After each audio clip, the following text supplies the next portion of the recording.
I'm a simple girl. Always have been. The first time I fell in love, my best friend told me, if a guy's a player, just get a new one. I took her advice to heart. My first boyfriend wasn't exactly faithful. He had this inseparable girl bro always hanging around. So I found another one. My second boyfriend wasn't great either. He practically lived in bars, and his phone was a graveyard of pretty girls' numbers. So I found another one. The third was still hung up on his old flame, a girl he could never forget. Just as I was about to start the hunt for number 4, my best friend kicked down my door and screamed at me, her voice cracking with desperation. The whole point of get a new one is that you dump the old one first? I just stared at her blankly. Oh, well, which one do you want? I can give you one. Growing up, I did what my parents told me. Now that I'm older, I do what my best friend Zoe tells me. My life has been a straight line of studying and exams. So, when I finally got into college, I decided it was time to spread my wings, challenge myself, get a boyfriend. I inherited my parents' good looks, so I wasn't exactly lacking in that department, but I had zero idea what to look for in a guy. For that, I consulted the expert, Zoe. She was trying on a new dress in front of the mirror, casually imparting all her wisdom. Guys are like dogs, Thea. You're too nice to them, and they don't know what to do with it. The best way to handle them is to keep them on their toes. A little pushback, then a little affection. Oh, and don't ever try to change a guy. If he's a player, just replace him. Keep replacing them until you find one you like. I sat on a small stool, dutifully taking notes and nodding thoughtfully. I sort of got it, but maybe not completely. If you're not satisfied, replace him. And so, just as I was getting ready to find my fourth replacement, my first one found me. He cornered me, his voice tight with anger. Thea, who are those two guys? Why are they telling everyone you're their girlfriend?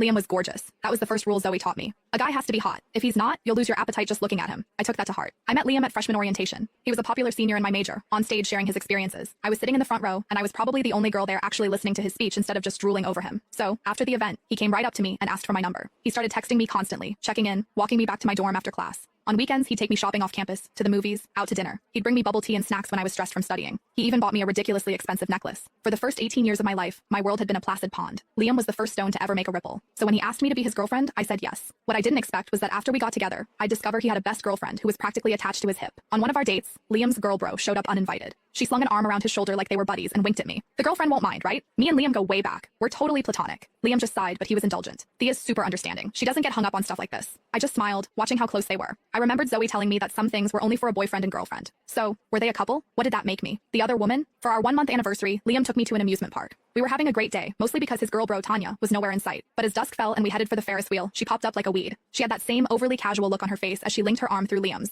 Liam! What a coincidence. You're here too? He smiled at her. Tanya, what are you doing here? Did you come by yourself? Yup, she said, her voice tinged with something sour. You know me. I can't stand hanging out with other girls. There's so much drama, and the guys were all busy today. They stood there chatting as if I didn't exist, as if I were just a stranger passing by. Finally, Liam seemed to remember me, though there wasn't a hint of apology on his face. Thea, Tanya's here by herself. Why don't we let her join us? At that, Tanya finally looked at me, plastering a look of regret on her face. Oh, the girlfriend. I didn't even see you there. You're not mad, are you? Tanya let out a little hiss. Liam and I are just friends. You really don't need to be so jealous about everything. I hadn't even said a word, and she was already painting me as the crazy, jealous girl. I smiled sweetly and shook my head. It's fine. I know you don't get along with other girls. The more the merrier. Tanya's expression flickered, as if she could tell I was being passive-aggressive. But Liam, bless his heart, completely missed it. He just thought I was being sweet and understanding.